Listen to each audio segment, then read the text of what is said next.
These are private emails more than 10 years old.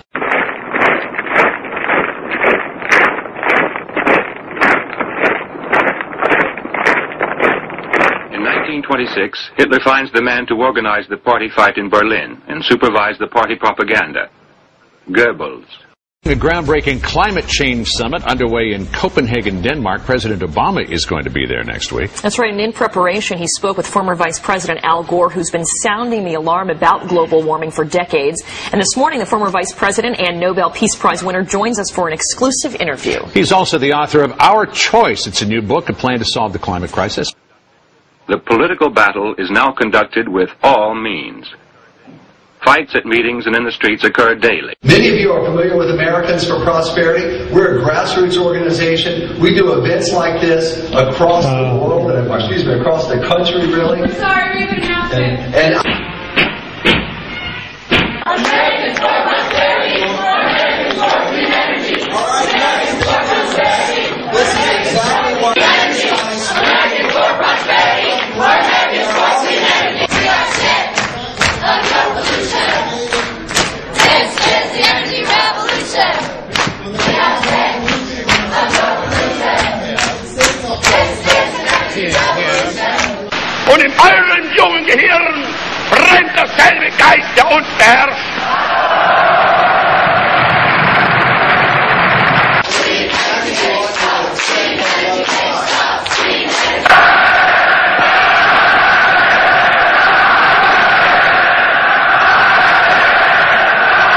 Differences with the Tea Parties and We Are Change, they go to Al Gore events, buy a book, go up and say, sir, what about ClimateGate? What about you lying about carbon dioxide rising and then temperatures rising when it's actually opposite?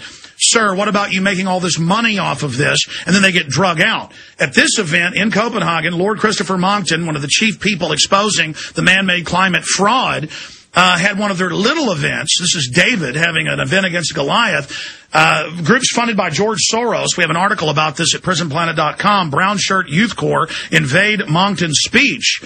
And we have the article here with the groups that are funded by Soros and the Rockefellers and others, and by the UN there, taking over, not letting him have a speech. And, of course, Monckton isn't funded by the powers that be, so he didn't have thugs there to beat everyone up and drag them off. So they just took it over, showing how they're a group of jackboots. And now we have the National Post calling for a planetary regime for one-child policy.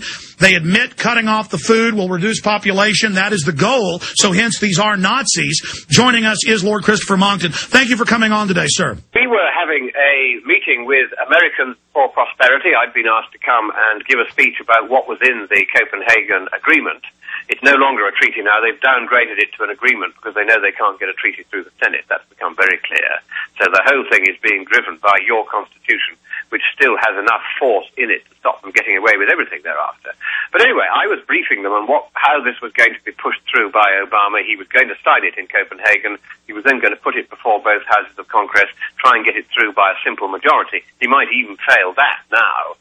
But as I was beginning to speak, in walked, or rather up jumped people who'd crept in and sat down quietly initially, and they began a kind of robotic Nazi chant. It was just like the Hitler Youth. And indeed, the whole air of this Copenhagen conference has the stink of a Nuremberg rally about it, just at the time when we had hoped that in Europe, in the world, that kind of sort of centralist propaganda and only one system of thought being permitted had been swept away forever. Here it is re-emerging, no longer red, white and black, but now green is the colour that you find on every banner trailing from a public building. Green is the colour of the elaborate displays that the Nazis last used to have in all the main squares in Copenhagen, and now we have exactly the same kind of Nazi displays, but this time advertising climate change as the big enemy. Just as in the old days it was Jews that were the big enemy.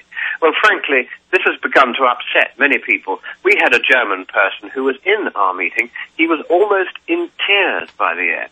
He said, I never thought that I would see this. He said, I thought we were behind all that. I thought we would never again see the Hitler Jugend on the march, indoctrinated by the party. and only putting one point of view. He was really, really, really upset. And, of course, that's how terrifying it is for all of us who are here to see the robotic drill with which these people simply talk slogans. None of them know any climate science, none of them know any economics, none of them understand policy making. All of them have been told that the harmless trace gas without which every piece of life, whether plant or animal on this planet, would be dead, is somehow a dangerous pollutant which is going to set the planet on fire. It doesn't get more ludicrous or more sickeningly dangerous than that. How did this end with them taking over your event, vitriolically waving American flags, when this treaty will destroy U.S. sovereignty? Even mainstream news is saying the EPA coup of telling Congress, if you don't ratify this, we will, quote, and this is ABC News and Reuters, we will, quote, have a command and control system over you. How dare them flap American flags? That is an outrage, I agree. What happened was I simply went to the microphones, which were directional, so that I could still be heard in Pennsylvania and the other parts of the United States, all over the states, thousands of people linked in. And the chanters could only be heard very distantly by them in the background. And eventually the chanters realized we were just carrying on with the meeting anyway, and they weren't getting anywhere.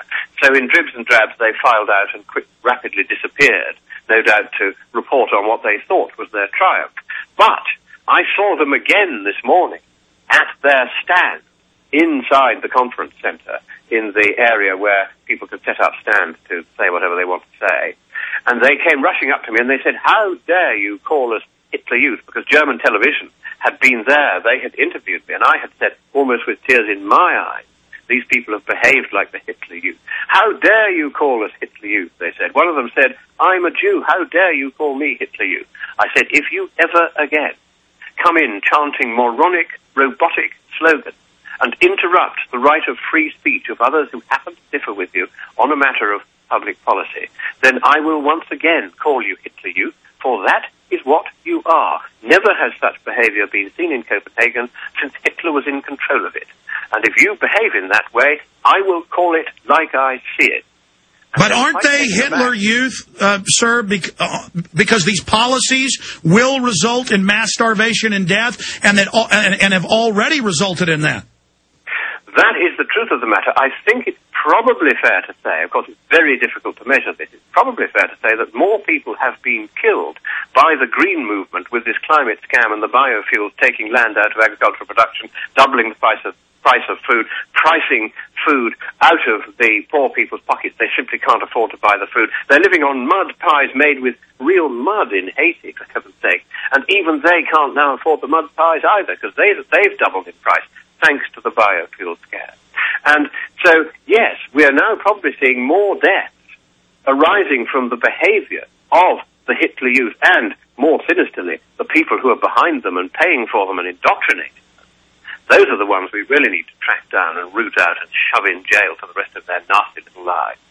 Because we are killing people probably in larger numbers now than Hitler did when he killed the Jews. We're killing them of starvation because the West doesn't care about anything except some putative icicle dribbling somewhere in Greenland, all of which is entirely within the natural variability of the climate, as we now know from the ClimateGate emails, which expose the fraud that's been perpetrated by these scientists. They know that if they can't get what they want at Copenhagen, they will never get it again, because the investigations into the ClimateGate emails are going to lead to criminal prosecutions, not only for destroying data which have been validly requested by other scientists to check all these bogus results, but also because these results, in fact, several of them, amount to scientific and financial fraud.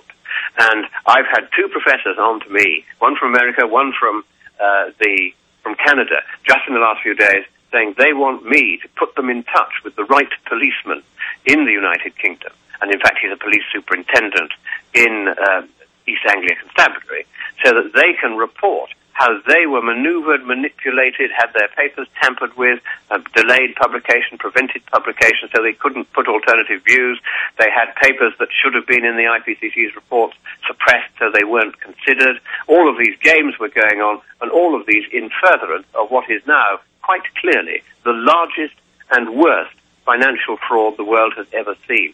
So if they don't get what they want at Copenhagen, they know they'll never get it later because the fraud prosecutions and investigations will have started. If they do get what they want at Copenhagen, they won't be able to make it stick. Too many people now have cottoned on to the fraud. That's right, I think Humpty Dumpty Gore is now in pieces on the floor, dribbling untidily. The fact that he has had to lie even about the date of the ClimateGate emails, where he's trying to say that they were all at least 10 years old, when most of them weren't even, some of them weren't even 10 days old. These are private emails more than 10 years old. Clearly, there is desperation there now. The fact that this serial liar is lying yet again, and this time about the ClimateGate emails, shows how utterly incredible and useless a figure he has now become. It's time for him to send back his Nobel Peace Prize. It's time for Obama to send back his Nobel Peace Prize.